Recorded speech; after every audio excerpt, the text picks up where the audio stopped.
সাভারে রাজ ফখরুল দুই ভাইয়ের ত্রাসের রাজত্ব, অভিযোগেও মামলা নেয় না পুলিশ। মাফিয়াতন্ত্রের বিরুদ্ধে প্রশাসনিক ব্যবস্থা জরুরি বলছে টিআইবি।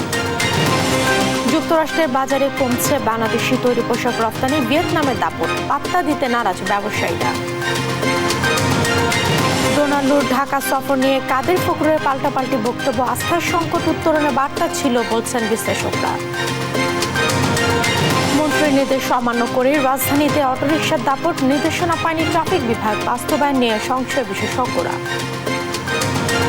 এবং 3 দিন পর আসছে ইলিশ আহরণের নিষেধাজ্ঞা, নদীর সাগরে মাছের দেখা নেই, বরিশালে মোকামের দাম আকাশচুম্বী, জেলেদের কপালে চিন্তার ভার। দেখছিলেন সংবাদ শিরোনাম। সংবাদ সকালের সঙ্গে আছে আমি জেসিকা আবেদিন। সাভারে রাজীব ফখরুল দুই ভাইয়ের ত্রাসের রাজত্বে তটস্থ সাধারণ মানুষ। আইনি জটিলতা এড়াতে স্বজনদের নামে সম্পদ গড়ে চলছেন রাজীব। রাজনীতির ছত্রছায়ায় জমি দখল, চাঁদাবাজিতে 2 দশকে সাভারবাসীর কাছে দুর্ধর্ষ আতঙ্ক রাজীব। তার দুর্নীতির সহযোগী শ্যালক রুবেল, বাবু, সহযোগী ট্যাপা জাকির, ছোট ভাই তেঁতুল ঝরার চেয়ারম্যান ফখরুল আলম সমরও কয়েকশো কোটি টাকার মালিক। মঞ্জুর আলম সজীবের অবৈধ সম্পদের অনুসন্ধানের ধারাবাহিক দ্বিতীয় পর্বে আজ সজীব রহমানের ছবিতে জানাচ্ছেন ফখরুল ইসলাম। সাভারের শূন্য থেকে হাজার কোটি টাকার মালিক বনে যাওয়া মঞ্জুরুল আলম রাজীবের অবৈধ সম্পদ নিজের নামের পাশাপাশি গড়েছেন অন্যদের নামেও। আইনি জটিলতা এড়াতে রাজীব সম্পদের সাম্রাজ্য করেছেন শ্যালক রুবেল, বাবু, ভাই জাহাঙ্গীর সমর, মামা ঠান্ডু মোল্লা ও ক্যাডার জাকিরের নামে। শ্যালক রুবেল 17 বছর আগেও গার্মেন্টসে চাকরি করতেন। রাজীবের শ্বশুর ও রুবেলের পিতাও ছিলেন সামান্য বেতনে একসময়ের ধলেশ্বরী ফ্যাক্টরির কর্মচারী। রাজীবের বদৌলতে 1 দশকে তারাও এখন গার্মেন্টস মালিক। দরিদ্র ছিল, কিন্তু 3 বেলা খাওয়ার যদি নেয়। রুবেলের বাপায় তো ধলেশ্বরী মিলে একজন অফার আছে, হেমাদপুর থেকে শুরু করে একবারে রপ্তানি পর্যন্ত সবগুলো তারা একটি মাল নামায়। রুবেলের কয়েকশো কোটি টাকার সম্পদ রাজীবেরই। অভিযোগ আছে সাভার, উলাইল, গ্যান্ডায় কয়েকশো গার্মেন্টসের ঝুট ব্যবসার একচ্ছত্র মাফিয়া রাজীবের শ্যালক রুবেল ও বাবু, যেখান থেকে মাসে কোটি কোটি টাকা আয় করেন রাজীব, রুবেল ও বাবু। সাভার ব্যাংক টাউনে রয়েছে রাজীবের শ্যালক রুবেল ও বাবুর নামে শতাধিক ফ্ল্যাট। 15/1 টিউলিপ গার্ডেনে 3টি ফ্ল্যাট, 16/12 মায়েশা কর্টেজে 22টি ফ্ল্যাট, ব্যাংকটাউন 3 নম্বর রোডে 2টি বাড়িতে 21টি ফ্ল্যাট। মালিহা নামের এই বাড়িতে 3টি ফ্ল্যাট, যেখানে রুবেল নিজেই থাকেন। 10 নম্বর রোডে 11 কোটি টাকা মূল্যের 3টি প্লট। 3 নম্বর রোডের 6/1 জোড়া বিল্ডিংয়ে 42টি ফ্ল্যাট। ব্যাংকটাউনের এই টিনশেড মার্কেট দখল করে মাসে লাখ লাখ টাকা আয় করেন রুবেল। এই গরুর ফার্মটিও রুবেলের। এই পরিত্যক্ত বাড়িটিও দখলে নিয়েছেন রুবেল বাবু।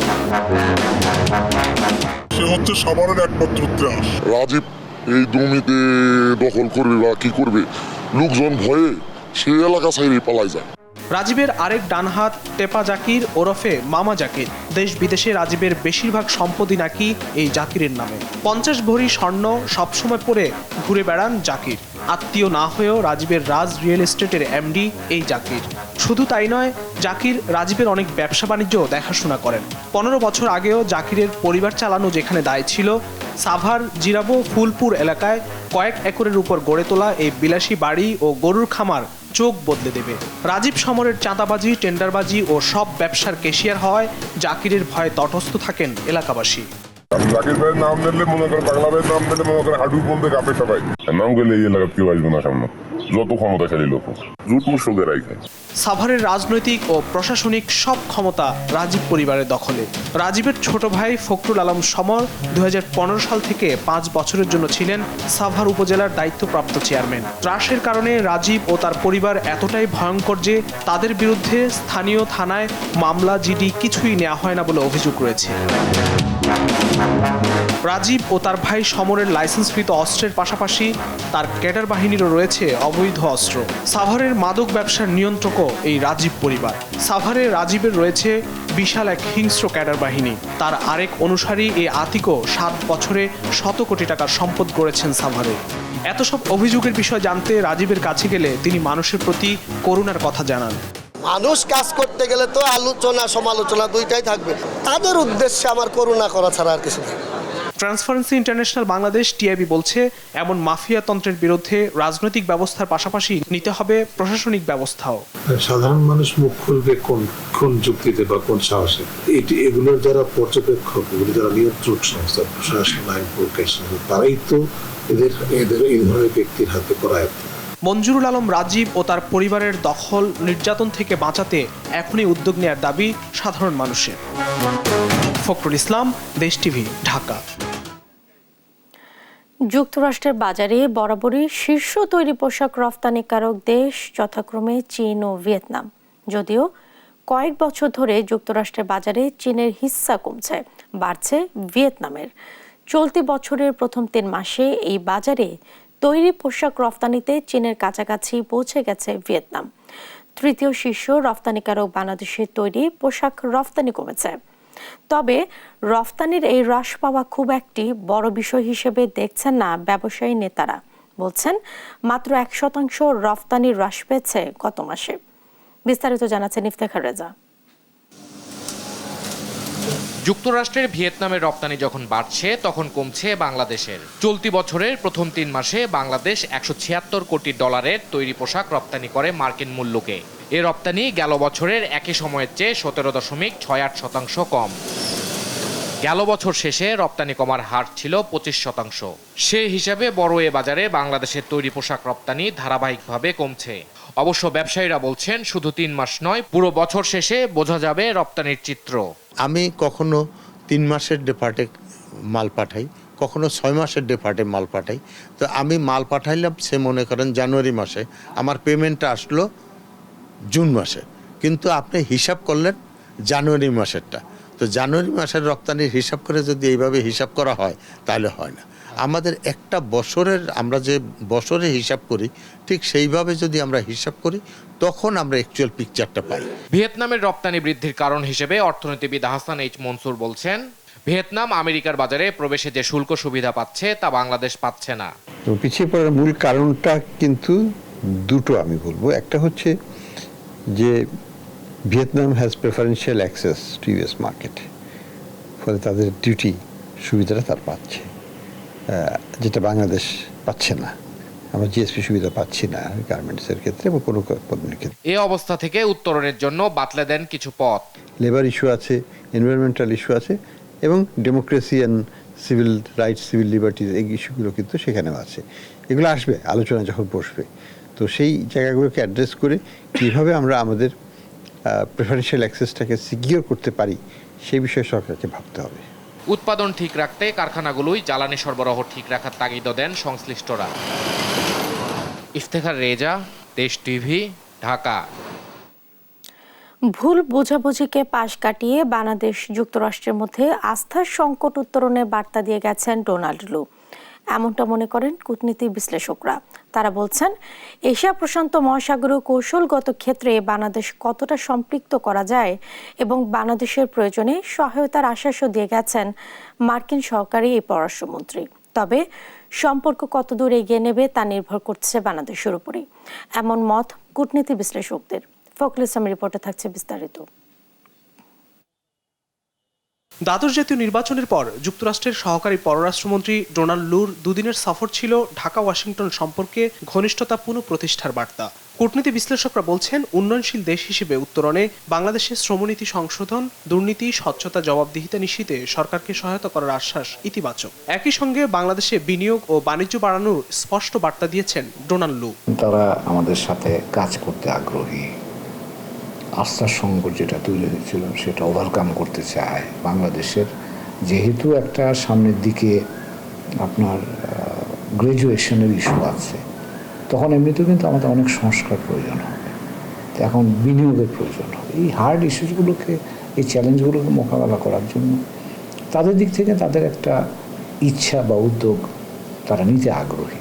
ঢাকা ওয়াশিংটন সম্পর্কে কঠিন বিষয়গুলো আলোচনার মাধ্যমে আস্থা ফেরানোর ইতিবাচক ইঙ্গিত দিয়ে গেছেন যুক্তরাষ্ট্রের এই সহকারী পররাষ্ট্রমন্ত্রী। নির্বাচনের আগে যে অতিরিক্ত যে অ্যাটেনশন তারা বাংলাদেশকে দিয়েছিল, তাতে একটা দুই দেশের সম্পর্কের মধ্যে একটা বিব্রতকর পরিস্থিতি সৃষ্টি হয়েছিল। আস্থার ঘাটতি তৈরি হয়েছিল, সেই ঘাটতিটাকে পূরণ করে রিবিল্ড দি ট্রাস্ট। তো সেইটা তারা আস্থাকে আবার পুনর্গঠন করা, সেইটার জন্য তারা এই ভিজিট। বিশ্লেষকরা বলছেন এই সফরের মধ্য দিয়ে চাপের সংস্কৃতি থেকে বেরিয়ে দুদেশের সম্পর্কে নতুন মোড় নেবে। তাদের দিক থেকে তারা সেই ভুল বোঝাবুঝি যদি বলেন সেটাকে বাইপাস করে তারা এগিয়ে যেতে আগ্রহী। আমি যদি সেখানে যেতে চাই সামনে যাওয়া যাবে, আর যদি আমি না যেতে চাই তাহলে আগের যে নেগেটিভিটি ছিল সেখান থেকে বের হয়ে আসার যেহেতু চেষ্টা, যেভাবেই হোক চেষ্টা করা হয়েছে ওনাদের দিক থেকে আবহটাকে ইতিবাচক রাখার চেষ্টা করা হয়েছে, যাতে দুই দেশের বন্ধুত্বকে যাতে এগিয়ে নিয়ে যাওয়া যায়। কূটনৈতিক চ্যালেঞ্জ মোকাবিলা করে সক্ষমতার সঙ্গে এগিয়ে যাবে বাংলাদেশ, এমন আশা কূটনীতি বিশ্লেষকদের। ফখরুল ইসলাম, দেশ টিভি, ঢাকা। ডোনাল্ডুর বক্তব্যের মাধ্যমেই যুক্তরাষ্ট্রের সাথে বাংলাদেশের সম্পর্ক বুঝতে পারা যায়, এমন মন্তব্য করেছেন আওয়ামী লীগ সাধারণ সম্পাদক ওবায়দুল কাদের। ত্রাণ ও সমাজ কল্যাণ উপকমিটির খাদ্য বিতরণ অনুষ্ঠানে ওবায়দুল কাদের বলেন, শেখ হাসিনার স্বদেশ প্রত্যাবর্তন হচ্ছে দেশের গণতন্ত্রের প্রত্যাবর্তন। তৌফিক মাহমুদ মুন্নার রিপোর্ট। 17 মে আওয়ামী লীগ সভাপতি প্রধানমন্ত্রী শেখ হাসিনার স্বদেশ প্রত্যাবর্তন দিবস উপলক্ষে খাদ্য সামগ্রী বিতরণের আয়োজন। আওয়ামী লীগের ত্রাণ ও সমাজ কল্যাণ উপকমিটি এই অনুষ্ঠানের আয়োজন করে। প্রধান অতিথি হিসেবে যোগ দেন দলের সাধারণ সম্পাদক ওবায়দুল কাদের। প্রধান অতিথির বক্তব্যে আওয়ামী লীগ সাধারণ সম্পাদক বলেন, শেখ হাসিনা দেশে ফিরেছিলেন বলেই গণতন্ত্র মুক্ত হয়েছে, যুদ্ধাপরাধী ও মানবতা বিরোধী অপরাধের বিচার হয়েছে। শেখ হাসিনার স্বদেশ প্রত্যাবর্তন আমাদের গণতন্ত্রের প্রত্যাবর্তন। শেখ হাসিনার স্বদেশ প্রত্যাবর্তন স্বাধীনতার আদর্শের প্রত্যাবর্তন। শেখ হাসিনার স্বদেশ প্রত্যাবর্তন মুক্তিযুদ্ধের মূল্যবোধের প্রত্যাবর্তন। কথা বলেন ডোনাল্ড লুর সফর নিয়ে। ডোনাল্ড লুর বক্তব্যের পর ফখরুল সাহেবের বক্তব্যকে মূল্যহীন বলেও দাবি করেন ওবায়দুল কাদের। যুক্তরাষ্ট্রে কথা বলেছেন অবস্থান, সেই অবস্থান ব্যাখ্যা করেছেন যুক্তরাষ্ট্রের একজন সহকারী মন্ত্রী। এখানে তিনি যে কথা বলেছেন, এরপরে ফখরুল সাহেবের যে বক্তব্য, এই বক্তব্যের কোনো মূল্য নেই। পরে মাদ্রাসাতে খাদ্য সামগ্রী বিতরণ করেন আওয়ামী লীগ সাধারণ সম্পাদক। তৌফিক মাহমুদ মুন্না, দেশ টিভি, ঢাকা। বিদেশিদের দিকে না তাকিয়ে দেশের মানুষের অধিকার দেশের মানুষকে আদায় করে নিতে হবে বলে মন্তব্য করেছেন বিএনপি মহাসচিব মির্জা ফখরুল ইসলাম আলমগীর। তিনি অভিযোগ করেন, মুক্তিযুদ্ধে সহযোগিতা করলেও ভারত বরাবরই বাংলাদেশকে নিয়ন্ত্রণ করতে তৎপর। বিস্তারিত সাইফুর রিপনের প্রতিবেদনে। ফারাক্কা লং মার্চ দিবস উপলক্ষে ভারতীয় আগ্রাসনের বিরুদ্ধে রুখে দাঁড়ানোর আহ্বান নিয়ে জাতীয় প্রেস ক্লাবে আলোচনা সভার আয়োজন করে ভাসানী অনুসারী পরিষদ।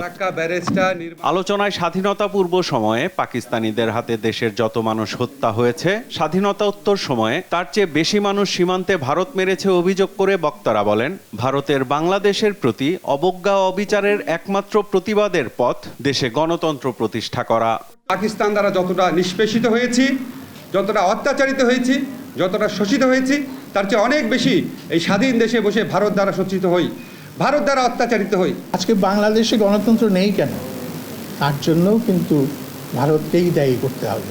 আজকে বাংলাদেশের সীমান্তে মানুষ খুন হচ্ছে কেন, সেটার জন্যও কিন্তু ভারতের বিএসএফ দায়ী। আজকে বাংলাদেশের নদীর পানিগুলো শুকিয়ে ফেলা হচ্ছে কেন, তার জন্যও কিন্তু ভারত দায়ী। নেতারা বলেন, বর্তমান সরকারের সাথে দিল্লির অশুভ আতাত দেশে দুর্যোগ সৃষ্টি করেছে। আমার দেশে নির্বাচন হবে, ভারত ওখানে বলে আমার সিকিউরিটি প্রশ্ন বিবেচনায় রেখে নির্বাচন করতে হবে। সে কে? আমার দেশের জনগণ ভোট দেবে কাকে? আমার দেশের মানুষ ঠিক করবে।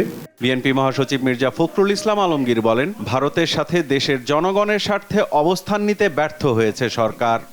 আমাদের প্রতিবেশী যার কাছে আমরা স্বাধীনতার তাদের ভূমিকার জন্য আমরা অবশ্যই আমাদের ধন্যবাদ এবং কৃতজ্ঞতা আমরা প্রকাশ করেছি সবসময়। তারপরে আমরা যে লক্ষ্য করেছি, তারা সবসময় বাংলাদেশকে একটা নিয়ন্ত্রণের মধ্যে রাখার জন্য তারা সবসময় তাদের সকল কর্মকাণ্ডকে পরিচালনা করেছে। যে সরকার এখন আছে, সেই সরকার পুরোপুরিভাবে একটা নতজানু সরকার। তারা কখনোই বাংলাদেশের জনগণের স্বার্থে সে একটা প্রকৃত স্ট্যান্ড নেওয়া, সেই স্ট্যান্ডটা তারা নিতে ব্যর্থ হচ্ছে। উন্নয়নের নামে সরকার মাফিয়া রাষ্ট্র প্রতিষ্ঠা করেছে বলেও অভিযোগ করেন বিএনপি মহাসচিব। আজকে এমন একটা সরকার দখলদারিত্ব নিয়ে ক্ষমতায় বসে আছে, যাদের একমাত্র কাজ হচ্ছে যে তারা তাদের স্বার্থ এবং তাদের প্রভুদের স্বার্থকে রক্ষা করার জন্য তারা আজকে জনগণের উপর নির্যাতন নিপীড়ন চালিয়ে যাচ্ছে। এই সরকারকে টিকিয়ে রাখার জন্য একটা গোষ্ঠী তৈরি করা হচ্ছে, যে গোষ্ঠীগুলো এই তথাকথিত উন্নয়ন থেকে সবচেয়ে বেশি আপনার বেনিফিশিয়ারি হয়েছে। মাফিয়া রাষ্ট্র তৈরি করা হয়েছে। নিজেদের কাজ নিজেদেরই করতে হবে উল্লেখ করে মির্জা ফখরুল বলেন, সবাই ঐক্যবদ্ধ হলে জনগণের আকাঙ্ক্ষা পূরণে কোনো শক্তি ঠেকিয়ে রাখতে পারবে না। একত্র হয়ে সাইফুল রিপন, দেশ টিভি, ঢাকা। সড়ক পরিবহন মন্ত্রী ও ঢাকার 2 মেয়রকে পাত্তাই দিচ্ছেন না ব্যাটারি চালিত যানবাহনের চালকেরা। কঠোরভাবে নিষেধাজ্ঞার পরদিনই ঢাকায় বুক ফুলিয়ে দাপিয়ে বেড়াচ্ছে এসব যানবাহন। পুলিশের ট্রাফিক বিভাগ বলছে অটোরিকশা পুরোপুরি বন্ধ এমন কোনো নির্দেশনা তারা পাননি। আর বিশেষজ্ঞরা বলছেন সিদ্ধান্ত নেওয়ার চেয়ে বাস্তবায়নই বড় চ্যালেঞ্জ। বিস্তারিত নিয়াজ মোর্শেদের প্রতিবেদনে। তারা পা উঁচু করে পূর্ণ দমে এই রিক্সা বলেন আর অন্য বাহন বলেন ব্যাটারি চালিত তারা চালাতে থাকেন। এসব ব্যাটারি চালিত গাড়ি না চলে এ ব্যাপারে শুধু নিষেধাজ্ঞা আরোপ নয়, এগুলো চলতে যাতে না পারে সেই ব্যবস্থা করতে হবে। এমন কঠোর নির্দেশনা আসে বুধবার বিআরটিএর উপদেষ্টা পরিষদের সভায়। পরদিন এ চিত্র রাজধানীর গুরুত্বপূর্ণ অনেক সড়কে। কে শোনে কার কথা? মন্ত্রীর নিষেধাজ্ঞা এভাবে অমান্য করে দাপিয়ে বেড়াচ্ছেন এসব যানবাহনের চালকরা। চালকদের অনেকে বলছেন নির্দেশনার কোনো তথ্য জানা নেই তাদের। তবে এরকম নির্দেশনা আগেও পেয়েছেন তারা, কিছুই হয়নি। এরকম তো প্রত্যেক বছরই বলে। আসলে কি বন্ধ করে দেওয়ার জন্য বলে না গরিবের মারানোর জন্য বলে? কারণ এই কথা বলার পরেই রিক্সা ধরে বেশি বেশি। না জানি না, না না আমরা তো গরিব মানুষ, ওটো রিক্সা বন্ধ করে দিলে আমরা কি করে খাবো? চালকরা বলছেন এমন চোর পুলিশ না খেলে একেবারে বন্ধ করে দিলেই হয়, কারণ পুলিশের রেকার বিলে চলে যায় সব উপার্জন। এটা অবৈধ, যখন তারা টাকা নিয়ে আপনারা ছেড়ে দেন কেন? আমাদেরকে যদি ধরে আবার 600 টাকা রেকার বিল দাও। পুলিশে ধরলে 600 দেওয়ার লাগে, হ্যারে ধরলে 100 দেওয়ার লাগে, হ্যারে ধরলে 50 দিতে। এই টাকাটা তো আমাকে এই রোদে পইরা ঘাইমে পড়ে টাকাটা কামাইতে হয় স্যার। এই যন্ত্রণা করে বন্ধ করে দিই। যাত্রীরাও মানছেন দুর্ঘটনা রোধে এইসব অটোরিকশা বন্ধ করা উচিত। মেন সমস্যা হলো ব্রেক, ব্রেক ঠিক নেই আর বেশি গতিতে চলে। এই যে আমি মনে করি ওদের একটা কর্মসংস্থান করার পরে একটু উঠায় দিই। আসলে বর্তমানে অটোরিকশা যেইভাবে চলাচল করতেছে এটা খুবই রিস্কি। ট্রাফিকের অতিরিক্ত কমিশনার বলেন এখনো পর্যন্ত এ ধরনের কোনো নির্দেশনা তারা পাননি। আমাদের কাছে এখনো ওই মিটিংয়ের যে মিনিটস বা যে এজেন্ডা সেটা কিন্তু আমরা এখনো পাইনি। পেলে সেখানে আপনার কি কোন প্রেক্ষিতে আলোচনা হয়েছে, সেক্ষেত্রে যে যদি বন্ধ করতে হয় তাহলে এটা কতদিনের মধ্যে বন্ধ করতে হবে, কোন পদ্ধতিতে বন্ধ করতে হবে, সেই ব্যাপারে হয়তো বিস্তারিত জানতে পারলে আমরা তখন সেই ব্যাপারে আশু পদক্ষেপ নিতে পারবো। শুধু ঘোষণার মধ্যে সীমাবদ্ধ না থেকে নির্দেশনা বাস্তবায়নে কার্যকর পদক্ষেপ নেওয়ারও পরামর্শ বিশেষজ্ঞদের। বন্ধ করার জন্য বিজ্ঞান ভিত্তিক পথটা ফলো না করে আমি একবারে হার্ড লাইনে চলে গেলাম, এবং আমি বলবো অতীতেও জিরো টলারেন্সের এরকম অনেক কথাই বলা হয়েছে, আমরা কিন্তু অর্জন করতে পারিনি। সো আমি বলবো এই ধরনের ভারী কথা বলার আগে আমাদের সক্ষমতাটা দেখা উচিত, আমরা কি আদৌ এটা বাস্তবায়ন করতে পারবো কিনা।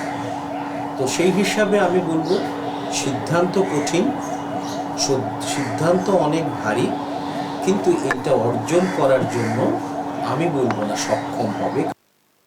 নিয়াজ মোর্শেদ, দেশ টিভি, ঢাকা।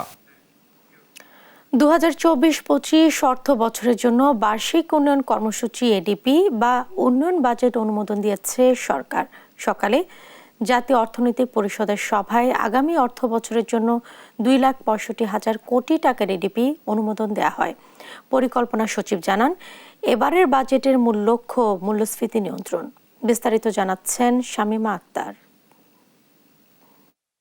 রাজধানীর শেরেবাংলা নগরের NEC সভাকক্ষে প্রধানমন্ত্রীর সভাপতিত্বে অনুষ্ঠিত হয় জাতীয় অর্থনৈতিক পরিষদের সভা। এতে 2024-25 অর্থ বছরের জন্য 2,65,000 কোটি টাকার বার্ষিক উন্নয়ন কর্মসূচি ADPর অনুমোদন দেয়া হয়। আসন্ন উন্নয়ন বাজেটে পরিবহন, যোগাযোগ ও বিদ্যুৎ, জ্বালানি এবং স্থানীয় সরকার খাতের বরাদ্দ কমিয়ে গুরুত্ব দেওয়া হয়েছে কৃষি, শিক্ষা, স্বাস্থ্য ও জলবায়ু খাতকে। পরিকল্পনা সচিব বলেন, বৈদেশিক ঋণের প্রকল্পগুলোকে বাড়তি শ্রম দিয়ে দ্রুত শেষ করার নির্দেশ দিয়েছেন প্রধানমন্ত্রী। 3 মাস পর এইসব প্রকল্পের বাস্তবায়নের অগ্রগতি জানানোর নির্দেশ দেন সরকার প্রধান। মাননীয় প্রধানমন্ত্রী আজকে 2-1টি অনুশাসন দিয়েছেন। একটা হচ্ছে বৈদেশিক ঋণ এবং অনুদানের যেসব আমাদের প্রকল্প আছে সেগুলি যেন আমরা বাড়তি শ্রম দিয়ে দ্রুত এগুলি শেষ করার ব্যবস্থা করি।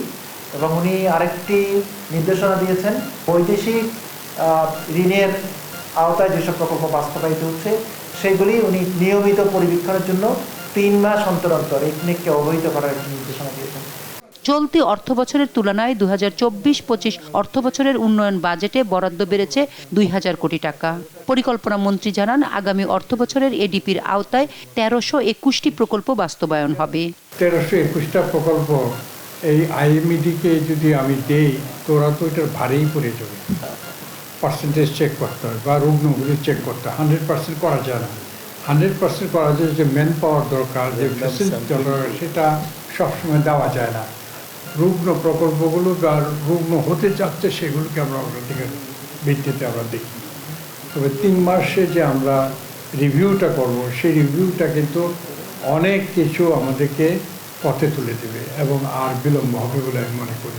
মন্ত্রী আরও জানান, আগামী বাজেটের মূল লক্ষ্য রাজস্ব বাড়ানো এবং মুদ্রাস্ফীতি নিয়ন্ত্রণ। আগামীতে আমরা জেলা ভিত্তিক কিভাবে এইগুলো আয়োজন করব। শামিমা আক্তার, দেশ টিভি, ঢাকা। সংবাদ সকাল আরও থাকছে।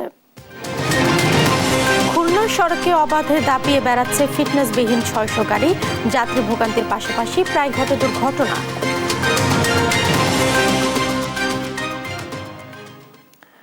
নদী সাগরে কাঙ্ক্ষিত ইলিশ ধরা না পড়ায় সরবরাহ সংকটে বরিশালে এখন আকাশচুম্বী ইলিশের দাম। আকার ভেদে প্রতি কেজি ইলিশ বিক্রি হচ্ছে 1650 থেকে 2800 টাকা পর্যন্ত। এতে একদিকে যেমন ক্রেতাদের ক্রয় ক্ষমতা হারিয়েছে, অন্যদিকে মাছ ধরা না পড়ায় বিপাকে জেলেরাও। এদিকে আগামী 20 মে থেকে সাগরে মাছ আহরণে নিষেধাজ্ঞা আসায় এই অঞ্চলে জেলেদের কপালে এখন চিন্তার ভাঁজ। সহকর্মী শফিক মুন্সির রিপোর্ট। ইলিশের প্রজনন সুরক্ষায় মার্চ-এপ্রিল 2 মাস নদ নদীতে বন্ধ ছিল মাছ শিকার। এদিকে আগামী 20 মে থেকে সাগরে মাছ ধরায় আসছে 65 দিনের নিষেধাজ্ঞা। গত বছর এ সময় দক্ষিণাঞ্চলের সর্ববৃহৎ পাইকারি মাছের বাজার বরিশাল পোর্ট রোড মৎস্য আড়তে প্রচুর ইলিশের সরবরাহ থাকলেও এবার চিত্র একেবারেই ভিন্ন। ধরা পড়ছে না কাঙ্ক্ষিত ইলিশ। সরবরাহ কম থাকায় এবার চড়া ইলিশের দাম। বাজার ঘুরে দেখা যায় 500 গ্রাম ওজনের ইলিশের কেজি 1670 টাকা, যা গত বছর ছিল 950 টাকা। গতবার 800 গ্রাম ওজনের ইলিশ 1200 টাকায় মিললেও এবার বিক্রি হচ্ছে 2350 টাকায়। আর 1 কেজি ওজনের ইলিশে গুনতে হচ্ছে 2800 টাকা, যা গতবারের চেয়ে 1300 টাকা বেশি। ইলিশের এমন আকাশচুম্বী দামে ক্রয় ক্ষমতা হারিয়েছেন সাধারণ ক্রেতা, তাই খালি হাতে ফিরতে হচ্ছে অনেককে। বিক্রেতার দাবি, সরবরাহ কম থাকায় বাধ্য হয়ে বিক্রি করতে হচ্ছে বেশি দামে। কেমনে থাকবে সামর্থ্য? ওই মাছ যেতে চাই 1200 টাকা কেজি। অসম্ভব দাম, প্রচুর, মানে যে পরিমাণ মাছের যে আমদানি তার চেয়ে দাম অনেক বেশি। ইলিশ একেবারে নাই বললেই চলে, কোনো মাছ নদীতে পড়তেছে না এবং জেলেরা হাহাকার। 65 দিনের অভিযান, এটা তো আপনার ফিশিং যে আছে না জাহাজগুলো, ওইয়ের জন্য এটার সাথে আমাদের ফিশিং ট্রলারগুলো সরকার পেঁচাই দিয়েছে। এই টাইমে মনে করেন ইন্ডিয়ার মাছটা ধরে না, আমাদের এই বোটে পায় না। আসন্ন নিষেধাজ্ঞা ও জালে মাছ ধরা না পড়ায় চরম বিপাকে জেলেরা। তাপপ্রবাহ কমলে ইলিশ আহরণ বাড়বে বলছেন এ কর্মকর্তা। নদীতে পানি কম থাকার জন্য বা হচ্ছে যে তাপমাত্রা বাড়ার জন্য মাছের বৃদ্ধিটাও কম হয়েছে, মানে মাছ অস্বস্তিতে হয়েছিল। তো সেই কারণে মাছের আনাগোনা কম এবং জেলেদের জালে ধরা পড়ছে কম। তো আমরা আশা করছি যে বৃষ্টি যদি আসে এবং নদীর প্রবাহটা যদি বাড়ে, তাহলে সাগর থেকে মাছ মাইগ্রেশন করে উপরে আসবে এবং জেলেতে জালে মাছ ধরা পড়বে। সারা দেশের 6টি ইলিশ অভয়াশ্রমের 5টি দক্ষিণাঞ্চলের নদ নদীতে। বরিশাল অঞ্চলের 4 লাখ জেলের মধ্যে 1,46,029 জন জেলে সমুদ্রে ইলিশ শিকারে নিয়োজিত বলে জানিয়েছেন মৎস্য অধিদপ্তর। শফিক মুন্সি, দেশ টিভি, বরিশাল। নিত্যপণ্যের বাজারে ফের ঊর্ধ্বগতি, এই নিয়ে আলোচনায় এই মুহূর্তে বরিশাল থেকে সরাসরি যুক্ত হচ্ছেন সহকর্মী শফিক মুন্সি এবং মানিকগঞ্জ থেকে আব্দুল আলিম। আমরা শুরুতেই যেতে চাই বরিশালে। শফিক, মাছ মাংসের দাম কেমন দেখছেন? মোকামে তো ইলিশ নেই, তো সবশেষ খবরাখবর আমাদের জানাবেন। জেসিকা, আসলে আপনি যেমনটি বলছিলেন যে বরিশালের যে সাধারণ মানুষ তাদের কাছে কিন্তু একটা সংশয় আসলে সামনে এসেছে। সেটা এমন যে পরিবেশের তাপমাত্রা বেশি নাকি আসলে নিত্য প্রয়োজনীয় যে খাদ্যদ্রব্যাদি আছে সেগুলোর বাজার দরের উত্তাপটা বেশি।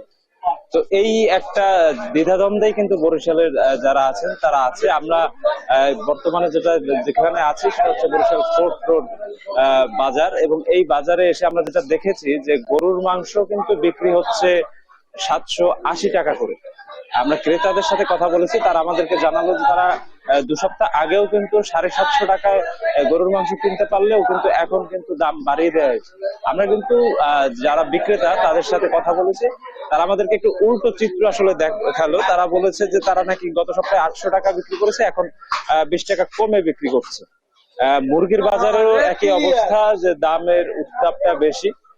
পোল্ট্রি মুরগি বিক্রি হচ্ছে 210 টাকায়, যেগুলো লেয়ার বলা হয় সেগুলো বিক্রি হচ্ছে 260 টাকায়, এবং একই সাথে সোনালী মুরগি সেটা গত সপ্তাহে 360 টাকা বিক্রি হলো, এ সপ্তাহে কিন্তু 10 টাকা কমে 350 টাকায় বিক্রি হচ্ছে। বরিশাল আপনি জানেন যে নদীমাতৃক একটা এলাকা, তো স্বাভাবিকভাবে এখানে অনেক ধরনের মাছের সরবরাহ থাকাটাই স্বাভাবিক। তো সেই তুলনায় আমরা এখানে এসে যেটা দেখেছি যে 2 ধরনের সমুদ্রের মাছ আসলে এখন আসছে বেশি। একটি হচ্ছে রূপচাঁদা আর একটি হচ্ছে রূপসা মাছ। রূপচাঁদা মাছ 550 টাকা করে কেজি বলা হয়েছে আমাদেরকে, এবং একই সাথে রূপসা মাছের কেজি হলো 500 টাকা করে আমাদেরকে জানিয়েছে বিক্রেতারা।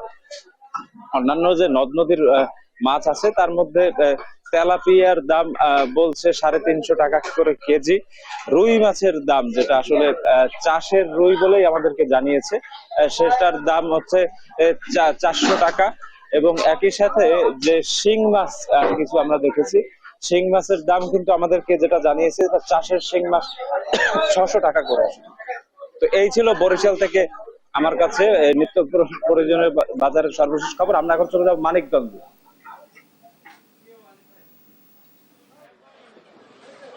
ধন্যবাদ শফিক। মানিকগঞ্জের যদি মাছ মাংসের বাজারের দাম বলতে তাহলে অনেকটাই অস্বস্তিতে সাধারণ ক্রেতারা এবং ভোক্তারা। যদি আমরা আজকে মাছ মাংসের বাজারের দরের গরুর মাংস 750 টাকা কেজিতে বিক্রি হচ্ছে, খাসির মাংস 1100 টাকা, ব্রয়লার মুরগি সেটার দাম 220 টাকা। সাধারণ ক্রেতারা বলছেন যে নিম্ন আয়ের মানুষ যারা রয়েছে তারা কিন্তু ক্রয় ক্ষমতার বাইরে চলে গেছে বলে তারা দাবি করেছেন, এবং তারা বলছেন যে এই যে ডিম যেটা আমিষ চাহিদা পূরণ করে, যে নিম্নবিত্ত যারা খেটে খাওয়া মানুষ আছে তারা যে এই ডিম দিয়ে কিন্তু অনেক সময় সংসার চালাতে হচ্ছে। ডিমের দামও কিন্তু আজকে 48 টাকা হালি বিক্রি হচ্ছে, এবং দেশি মুরগির দাম সেটা 700 টাকা কেজি বিক্রি হচ্ছে। হ্যাঁ, তো সাধারণ ক্রেতারা যেটা বলছেন যে আয় যা ছিল তাই আছে, কিন্তু ব্যয়ের পরিমাণটা বেড়ে গেছে। আগে 1000 টাকা 500 টাকা নিয়ে বাজারে আসলে বাজার ভর্তি করে তারা বাজার করতে পারতো, কিন্তু এখন 1000 টাকা দিয়েও তাদের কোনো বাজার কিছুই করতে পারে না বলে জানিয়েছে। তো আমি এখন কথা বলবো একজন ক্রেতার সাথে, ভোক্তার সাথে, যে আচ্ছা এখন যে এই যে মাছ মাংসের বাজারে কি অবস্থা? তো বর্তমানে যে ঊর্ধ্বগতি চলছে বাজার, তো মধ্যবিত্ত নিম্নবিত্ত আমাদের তো চলাই মুশকিল, কারণ গরুর মাংস 750 টাকা কেজি, ব্রয়লার 220 টাকা, যেটা আসলে 120 টাকা। অন্যান্য জিনিসপত্রের যে দাম, এই দামে তো আমাদের চলাই মুশকিল। এই দেশের যে পরিস্থিতি এখন, আমাদের এই মধ্যবিত্ত এবং নিম্নবিত্ত আয়ের মানুষের চলা খুবই মুশকিল। এই 500 টাকা নিয়ে আসলে গরু মাংস, সবজি টবজি সব নেওয়া যাইতো। এখন 2000 টাকা নিয়ে আসলে গরু মাংস সবজি এগুলো নিয়েও খুব মুশকিল হয়ে যাবে, আমাদের চলে এখন মুশকিল এই আয়। ধন্যবাদ। জেসিকা, যেমনটি শুনছিলেন যে সাধারণ ক্রেতারা বলছেন যে বাজারের যে ঊর্ধ্বগতি এতে তারা অনেকটা হাঁসফাঁস ফেলছেন এবং এই বাজার তারা দাবি করছেন যে বাজার মনিটরিং যে জোরদার করা হয়, বাজার মনিটরিং এর মাধ্যমে যেন বাজারটা নিয়ন্ত্রণ করা হয় তার দাবি জানিয়েছে। আর যে সবজির বাজার, সেই সবজির বাজার হচ্ছে কোনো সবজি কিন্তু 50 টাকার নিচে মিলছে না। এতে সাধারণ নিম্ন এবং খেটে খাওয়া মানুষরা অনেকটা দীর্ঘশ্বাস ফেলছেন। জেসিকা, এই ছিল আমার কাছে মানিকগঞ্জের বাজারে নিয়ে সর্বশেষ পরিস্থিতি। আলিম, আপনাকে ধন্যবাদ। সেই সাথে ধন্যবাদ জানাচ্ছি শফিক আপনাকেও। দর্শক, নিত্যপণ্যের দরদাম সম্পর্কে জানাচ্ছিলেন আমাদের সহকর্মীরা। দেখছেন সংবাদ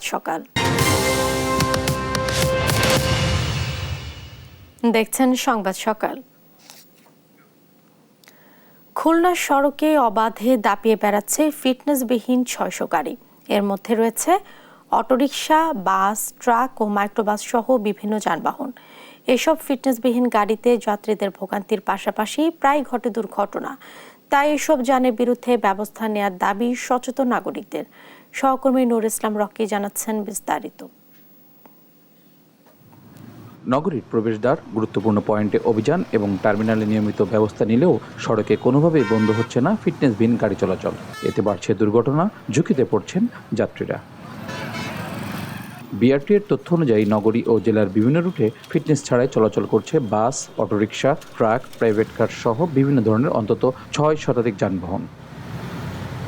ভোগান্তি ও দুর্ঘটনা এড়াতে ফিটনেসবিহীন গাড়ি চলাচল বন্ধের দাবি যাত্রীদের। হালনাগাদ কাগজপত্র ছাড়া গাড়ি চলাচল বন্ধ করতে প্রশাসনকে আরও কঠোর হওয়ার পরামর্শ মোটর শ্রমিক ইউনিয়ন ও নিরাপদ সড়কচারী সংগঠনের।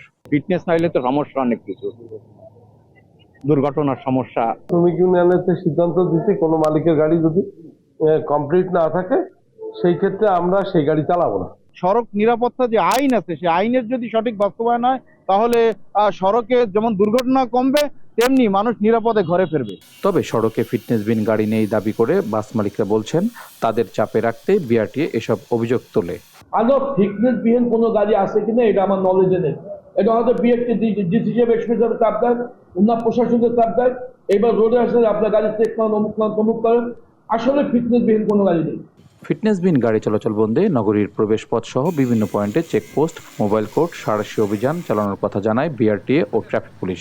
বিভিন্ন পয়েন্টে আমরা গাড়ির কাগজপত্র চেক করছি, যে সমস্ত গাড়ির ফিটনেস পাচ্ছি না বা অন্যান্য কাগজপত্র ত্রুটি আছে সেই গাড়ির বিষয়ে আমরা আইনগত ব্যবস্থা নিচ্ছি। প্রায় 600-র মতো গাড়ি আছে ফিটনেসবিহীন আমাদের খুলনা জেলা মেট্রোতে। একটা মালিককে আমরা চিঠি দিয়েছি যাতে এরা ফিটনেসটা হালনাগাদ করে নেয়। যদিও আগামী 30 জুন পর্যন্ত বিনা জরিমানায় গাড়ির ফিটনেস ঠিক করে কাগজপত্র হালনাগাদে সুযোগ দিয়েছে সরকার। নূর ইসলাম রকি, দেশ টিভি, খুলনা। সংবাদ সকালে আরো থাকছে। নাগরিকত্ব সংশোধনী আইনে উত্তপ্ত ভারতের রাজনীতি, মোদির গ্যারান্টিকে 420 আখ্যায়িত দিলেন মমতা।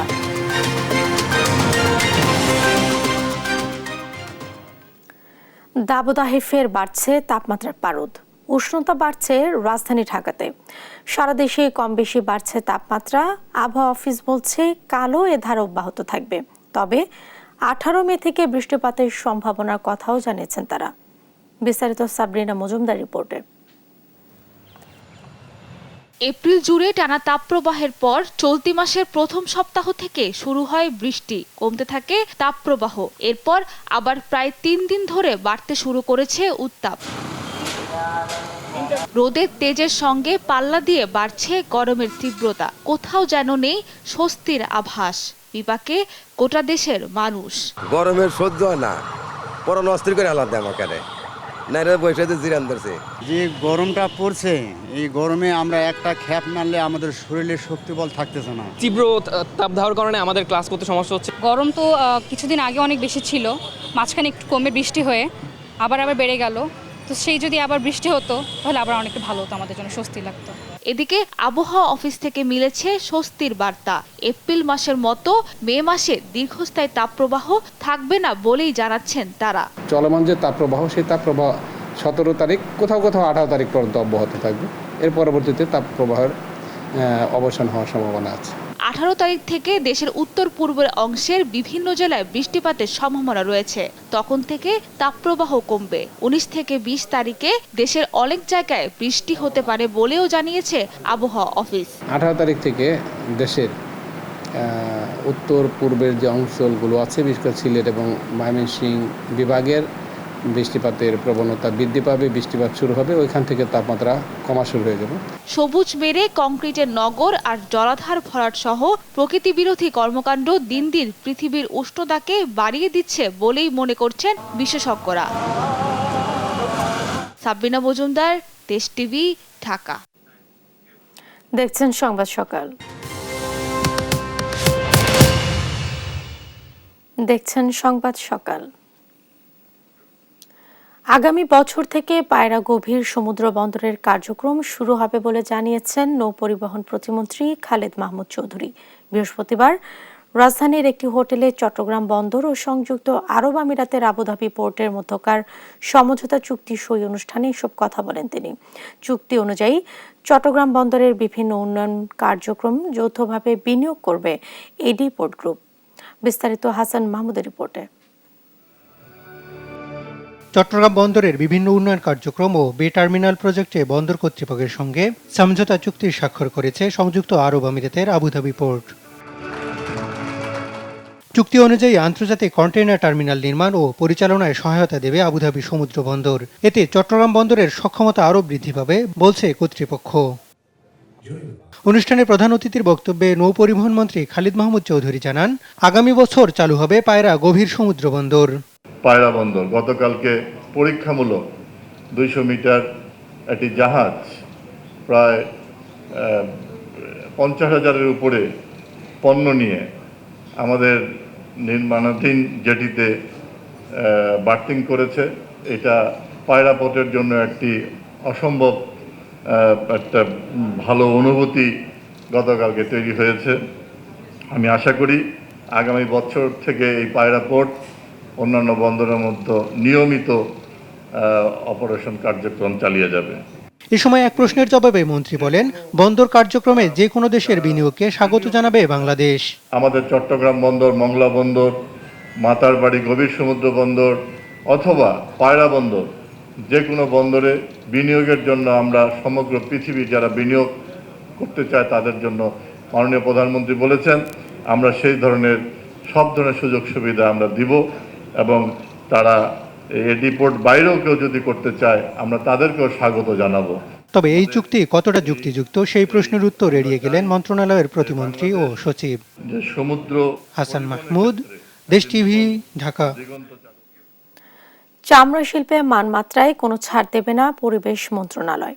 যদি কোনো দূষণ হয় সেক্ষেত্রে ব্যবস্থা নেওয়া হবে বলে জানিয়েছেন পরিবেশ মন্ত্রী সাবের হোসেন চৌধুরী। এমনকি চামড়া শিল্পে পরিবেশ বান্ধব বিনিয়োগ করার আহ্বান জানান তারা। বিস্তারিত জানাচ্ছেন জান্নাতুল মোহনা। তৈরি পোশাক খাতের পর দেশের দ্বিতীয় বৃহত্তম রপ্তানি পণ্য হিসেবে পরিচিত চামড়া শিল্প 2022-23 অর্থবছরে $122 কোটি চামড়া ও চামড়াজাত পণ্য রপ্তানি হয়েছে। তবে সম্ভাবনাময় এই খাতকে আরও কাজে লাগিয়ে দেশের অর্থনীতিতে চামড়া শিল্পের ভূমিকা আরও বেশি হতে পারত। কিন্তু দেশের বেশিরভাগ tannery leather working group LWG এর সনদ না পাওয়াতে ইউরোপের মার্কেটে সরাসরি চামড়া বিক্রি করতে পারছে না বাংলাদেশ। কিভাবে চামড়া শিল্পের রপ্তানি বৃদ্ধি করা যায় এবং একই সাথে কত দ্রুত লেদার ওয়ার্কিং গ্রুপ LWG সনদ পাওয়া যায় তা নিয়ে উচ্চ পর্যায়ের আলোচনার আয়োজন করে ইউরোপীয় ইউনিয়ন। উঠে আসে ট্যানারি খাতে শুধুমাত্র দূষণ নয়, একই সাথে প্রযুক্তিগত, আর্থিক ও সামাজিক বিষয়েও নজর বাড়াতে হবে। সো সাস্টেনেবল লেদার সেক্টর যদি আমরা চাই তাহলে শুধুমাত্র পলিউশনের কথা বললে চলবে না, এটা টেকনিক্যাল, এনভায়রনমেন্টাল, সোশ্যাল কথাগুলো বলতে হবে। বাংলাদেশের ট্যানারি খাতকে পরিবেশ বান্ধব করতে এবং LWG সনদ পেতে যে কোনো ধরনের সহযোগিতায় পাশে থাকবে ইইউ। তবে দেশে চামড়া ব্যবসায় লাভের পাশাপাশি ব্যবসায়ীদের পরিবেশ বান্ধব টেকসই চামড়া খাত গড়ে তোলার আহ্বান জানায় 27 দেশের জোট। Lots of EU legislation coming down the line at industry here in Bangladesh, and we're doing our best to support the government and all stakeholders in preparing for this legislation, which will have a major impact on industry here. এদিকে চামড়া শিল্পে মানমাত্রায় কোনো ছাড় দিবে না পরিবেশ মন্ত্রণালয়। যদি কোনো দূষণ হয় সেক্ষেত্রে যথাযথ ব্যবস্থা নেওয়া হবে। এছাড়াও চামড়া শিল্প পরিবেশ বান্ধব না হলে রপ্তানি আয়ের লক্ষ্যমাত্রা পূরণ হবে না বলেও জানান মন্ত্রী। ট্রিটমেন্ট করেন পোস্ট ট্রিটমেন্ট করেন, আমাদের দেখার বিষয় হচ্ছে আমাদের যে মানমাত্রাটা আছে সেটা আপনারা অর্জন করতে পারছেন কিনা। আমরা উপর দিয়ে বিষয়গুলো দেখি, একবার এক এক ন্যারেটিভ আমরা শুনি, তবে মূল বিষয়টা আমরা অ্যাড্রেস করি না। এছাড়াও চামড়া শিল্প লাভজনক করতে কেন্দ্রীয় বর্জ্য শোধনাগার বা সিইটিপি নতুন করে তৈরি করার আহ্বান জানান তিনি। গঠনমূলক সহযোগিতা আপনাদের জন্য সব। জান্নাতুল মোহনা, দেশ টিভি, ঢাকা। দেখছেন সংবাদ সকাল।